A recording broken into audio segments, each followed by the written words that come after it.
Salut și bine m-am găsit la un nou episod din acest minunat joculeț Clash Royale. Da, am mai crescut, am și eu două legendare, Lava Hound-ul și Graveyard-ul, dar acum nu să vi le pot arăta, pentru că folosesc doar Graveyard-ul. S-a apărat bine, n-am ce să zic. Nu iarăși joc cu oameni care au legendare mai bine ca mine, în care o să pun un balon pe taurul lui. O să pierd, 100%. N-am șanse. Deci nu înțeleg oamenii ăștia care au infernul. Mereu mă bat.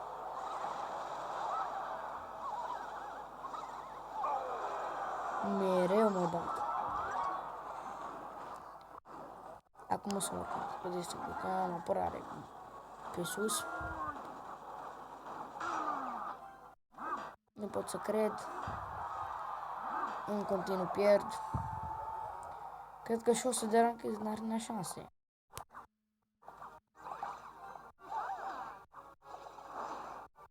Din nou și din nou folosește legendarele.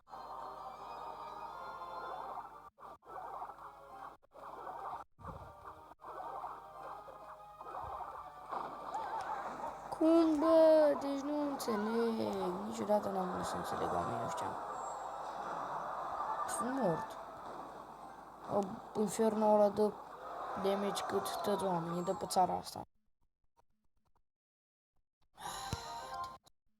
Cred că o să deranchez. N-am ce face, o să deranchez. Uitați-vă, ăsta e deck-ul meu, dar nu e bun deloc. Pentru că deck-ul de la 5, l-aș schimba un picuț, aș folosi hogul. Cred că o să fie un deck destul de bunicel. Și da, am Lava Hound-ul și Graveyard-ul. Hai să vă arăt un meci cu ele amândouă. Mamă.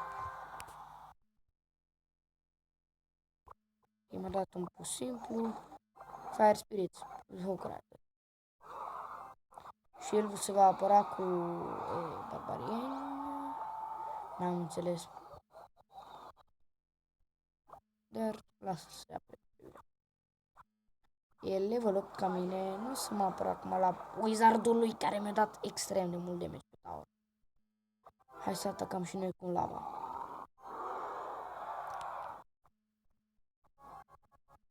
O să-i dăm good luck.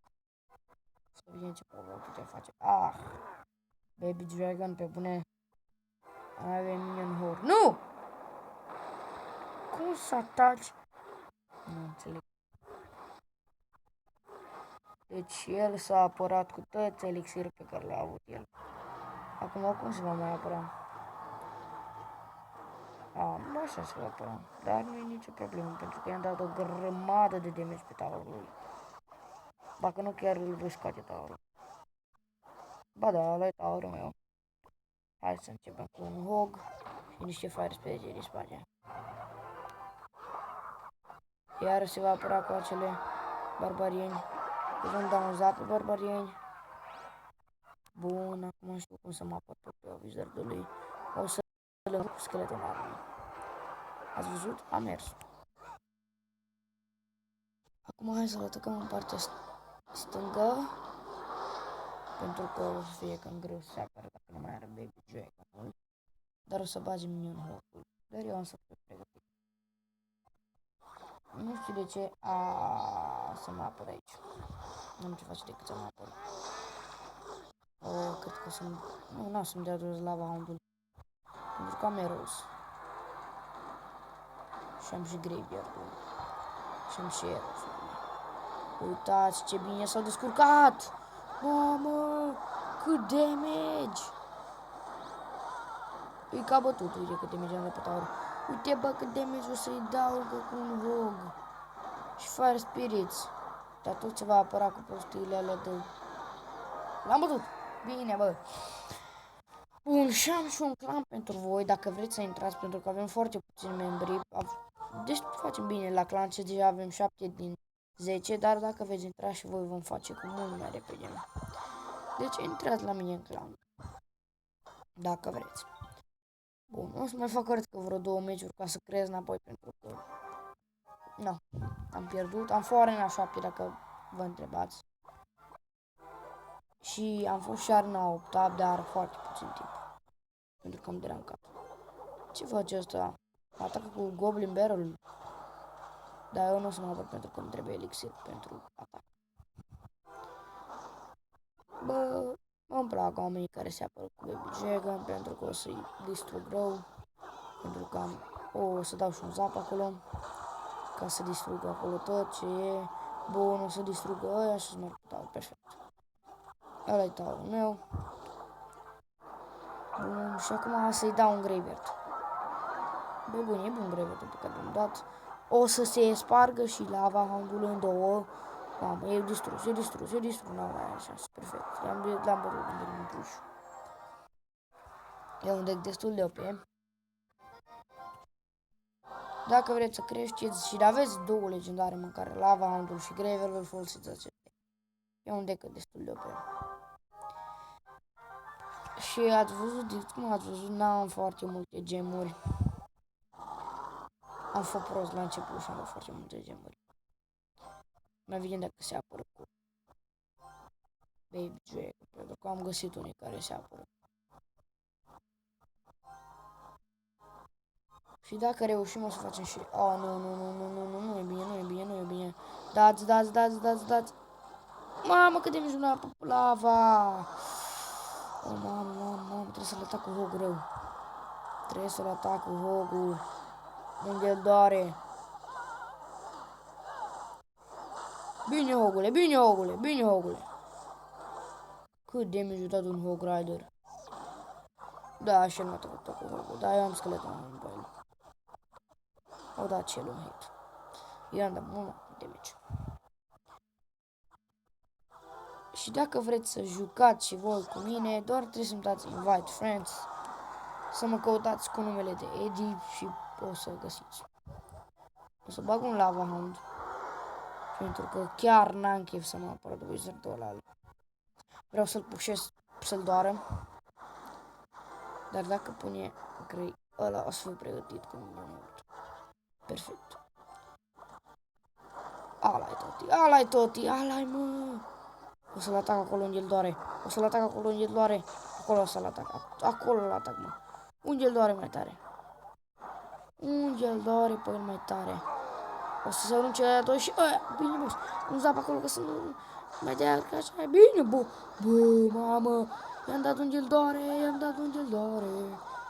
dat cu lava popsurile. Dar lava popsurile se dea și în Valkyria aia, mamă. Să mă apăr sau să-l atac? Da, trebuie să mă apăr la asta. Mamă, și aici am arrows. Nu l-am dat bine. Oh my god, mine cu wizard după asta mine, dar nu e nicio problemă. Pentru că avem lava hound-ul. Și avem și fire spiritele și avem și scarmel pe hole-ul. Desigur, pentru că nu mai are cum să se apere. O să arunce ăia, să nu distrugă tot ce vrea pentru că l-am putut. Mamă, n-am mai reușit așa minute de multe. Și o să fac și un chest opening cu Super Magical Chest pentru că m-am uitat pe Stats Royal și vă recomand Stats Royal de pe Google. Vă puneți doar acolo acest chestie de aici și veți putea vedea când vă prindeți un chest mai bun. Eu am prins deja un Legendary chest de acolo, am luat Lava Hound-ul și din Clan chest am luat Graveyard. Bun, n-am fost prea bucuros de Lava Hound, dar după aia mi-am dat seama că e foarte bun. Aici sper că mai am ăsta. Nu să-l folosesc pentru că nu folosesc. Bun, ce să... Bun, deci... o Super Magical Chest îmi vine în față. Un Giant Chest și un... Nu mai știu, Magical Chest, dar peste foarte mult timp. O să fac un chest opening, Gold Chest și Silver Chest, sau numai două Gold Chest-uri. Free chest-urile o să am gata deja. Și o să-l fac. Clan Chest-ul o să-l deschidem. Și dacă e 7 din 10, tot mai. Pentru mine e bun. Pentru că clanul meu nu e chiar așa de strălucit. Bun. Să vedem. Nu, doar că am cărți aproape de apărat. Am o idee. Bun, Minion Horde-ul plus Hogul și Fire Spirits. Nu! și un zap acolo ca să le strigă tot. Așa. Hogul ăla nici măcar nu-l interesa tombstone-ul ăla. Dar nu știu ce să zic despre lava. Nu să-l atac. Vreau să-l atac pe partea asta. Așa ce, până să le distruge tombstone-ul. Bun, hai să atacăm. Cum am zis, Lava Handle e o carte destul de OP. Vă zic să folosiți dacă o aveți. Dar doar dacă o aveți, desigur. Se apără cu Witch. Mamă, e grea. O idee. Așa. Așa, așa, așa, așa. Bine, boss. Nu, dai pe Witch. Dai pe Witch. Bine, boss. Mă bucur că ai dat pe Witch. Bine. Bun. Oh, nu, de ce? De ce s-au dus lava papsurile alea acolo? Asta cu un Hog Rider, Fire Spirits, plus Graveyard. Da, până balanitul să trăiască o să fie foarte târziu, pentru că skeletonul meu se dea deja un damage extrem de mare. Poate să dăm și taurul jos, nu prea cred, nu. I-am dat damage pe ăla, să-i dăm zap? Da, să-i dăm zap. Ca să nu ne prea enerveze. Knight-ul ăla cred că o să moară, sper să moară. Dacă nu este după calm pe el. Oh, bine, că mi-am păstrat calmul, pentru că altfel aș fi mult. Bun, acum ne punem Sanitul să scot. Bine, boss. Acum atacăm cu lava. Lava bolundul. Cum îmi place mie să-l zic. Lava hound. Acolo un Hog Rider ca să ocupe de aia. Nitu. Am să ocupe de un zap. Du-te, bun. Bun, am băgat Knight-ul, dar noi vom băga Graveyard-ul. Bun, Knight-ul ăla sper să nu fie atras, dar nu e nicio problemă pentru că îi dăm o grămadă de damage pe tower. Îi dăm. Bun, băieții, îi dăm un arrows acolo ca să nu aibă probleme cu witch-ul ăla. Bun, boss. Acum doar rezistăm. Bun, trebuie să rezistăm. Dă-i pe ei, nu le să scape, nu-i lăsa. Hog Rider, gata, tot, e mort. Îmi place când câștig. Am făcut multe câștiguri în meciul ăsta, vă zic eu. Bun, și vă voi da și clanul, deci este România. Trebuie să aveți acest semn ca să vă dea clanul cel bun. Și aveți nevoie și de Arena 6 și mai mult decât mai mult decât level 7, cred. Dacă auziți ceva pe fundal, este sora mea. Salut! Nu uitați să vă abonați, dați un like.